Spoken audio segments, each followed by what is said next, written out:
In FPL Team of the Week, I, along with other content creators, FPL fanatics and experts, review each of the highest scoring players from the previous game week and offer our thoughts on whether you should consider buying or avoiding them. First up is Alisson Becker, who scored 8 points in Liverpool's impressive 3-0 home victory over Aston Villa. FPL, the one and only, gave his thoughts on this one. He said, "With Liverpool's fixtures remaining not exactly ideal and Van Dijk missing the Wolves game due to suspension, I would say Alisson is an avoid. Although he is a fantastic keeper in real life, it might not always translate to FPL returns, and he takes up what could become a valuable Liverpool spot when their fixtures swing. I think the optimum Liverpool trio could well become Darwin, Salah and Trent Alexander-Arnold. I agree that Alisson is an avoid for now, and that there's other standout options we might want to target from Liverpool, especially with them not being involved in the Champions League. Also, they do have some tricky upcoming fixtures from a defensive point of view in Brighton, Spurs and West Ham. Alexander-Arnold was the second player to make the Team of the Week, after registering an assist, clean sheet and 12 FPL points. Liverpool have had some relatively tough fixtures to start off the season with, and they've only conceded 3 times in 4 matches, so they do appear to have improved defensively on the previous campaign. Similarly to Alisson, I think it's best to avoid Alexander-Arnold at least for the next few weeks.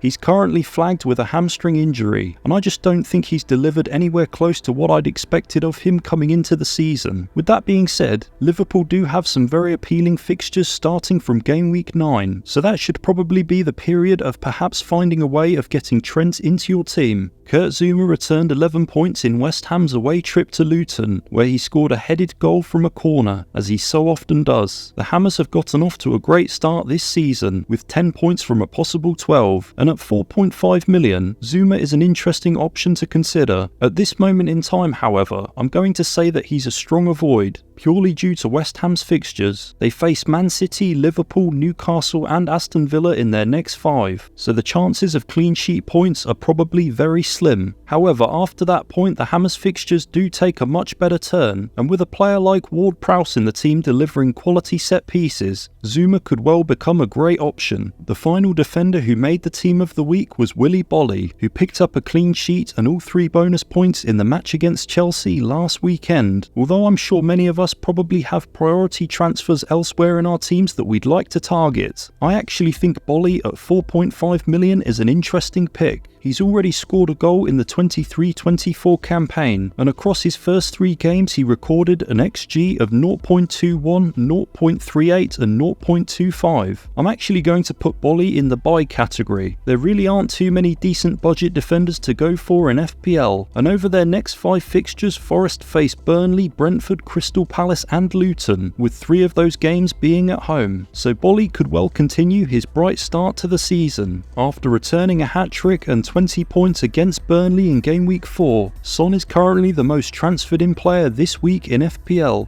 Roberto Hollis from FPL Yellow Army gave his views on the South Korean. With Son's game week hat-trick, many managers will want to join the 411k who have hopped on. However, with Son being substituted for Richarlison on 72 minutes and Sheffield United's low block, another start in the 9 position is no guarantee, one to monitor. Roberto also veered more so towards avoiding Son than buying him. I'm personally on the fence over him. Roberto does make some good points, and I think it's very unlikely we see another big score from Son this week. However, I do think he's a decent buy, especially with the attacking numbers Tottenham have put up under Ange so far. FPL Clue also seems to hold a similar view to me over Son. He said, "I would have put him as a strong buy if he wouldn't play Arsenal and Liverpool straight after Sheffield United, but if he plays the number 9 position, he is capable of scoring against them as well. Then they have 4 easy fixtures in their next 5 games between game week 8 and game week 12. Not a bad idea to go for him now." I completely agree. A good buy, but certainly not essential at the moment in my eyes. Billy Gilmour is up next, who put in an impressive performance against Newcastle before the international break,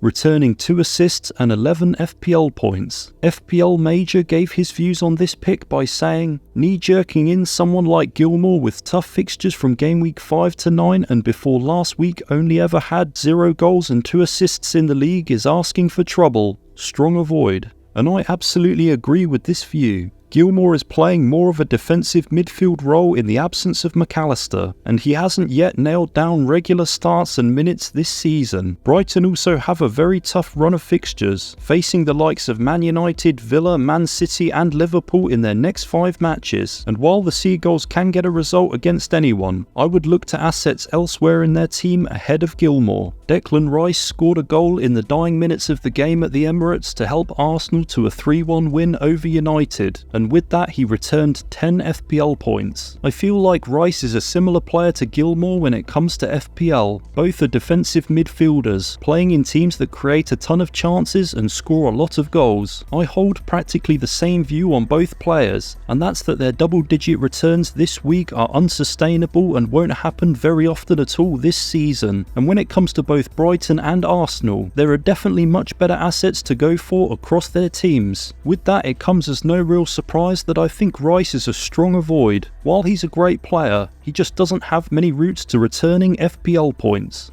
Manor Solomon was the second Tottenham player to make the Dream Team after contributing 2 assists to the 5-2 win over Burnley. Over on Twitter, Andras Felders offered some comments on the Spurs winger. Solomon feels like an ultra differential and is also really cheap, combining well with Son. However, the rotation risk is always there. If you wildcard in the next game week, he could be well worth a 1-week punt. Andras also swayed more towards Solomon being a buy than a void. I can totally see what he's saying here, with Solomon being a very reasonable short-term option. However, I'd personally put him more in the avoid category, mainly due to the rotation threat from both Richarlison and Brennan Johnson, and we just can't guarantee decent game time. FPL 4P tells us to buy Haaland, and the reason for that is, well, because he's Haaland. This is some solid advice, and because of that I've decided to add the Norwegian to my watch list for game week 5. But no, seriously, Haaland has to be a strong buy. If you're one of the 8% of players in the game who doesn't currently own him, what are you doing? 91.9% ownership is absolutely ridiculous. And in game week 4, Haaland reminded us of why he's an absolute set and forget for the season. He picked up a hat-trick and an assist against Fulham, and he's more than capable of returning double-digit scores in any given game week. Brighton got the better of Newcastle before the international break, and Evan Ferguson was on fire, being the 3rd player in the Dream Team to return a hat-trick. Ferguson had to drop out of international duty after picking up a knee injury, so whilst he's an appealing asset to go for at 6 million, I do think he's an avoid for now. With players like Welbeck and Enciso currently out with injury, there's definitely an opportunity to jump on Ferguson if he were to be declared fit to play, but I just think that's a huge risk, especially as Brighton don't have the best set of upcoming fixtures. Game week 10 certainly seems to be the most appealing time to consider bringing in the Seagulls' attacking assets, as they face plenty of relegation-threatened sides. The final player who made the team of the week was Julian Alvarez, who's gotten off to a great start in the 23-24 campaign, with 2 goals and 3 assists in 4 matches. FPL Meerkat gave his views on Alvarez by saying that, despite being a minutes risk, Alvarez has completed the 2nd most minutes of all strikers. His expected statistics are averaging a goal every 2 games, and with the good run of fixtures, I think it's worth that small risk to go for those potential hauls. I'm completely in agreement.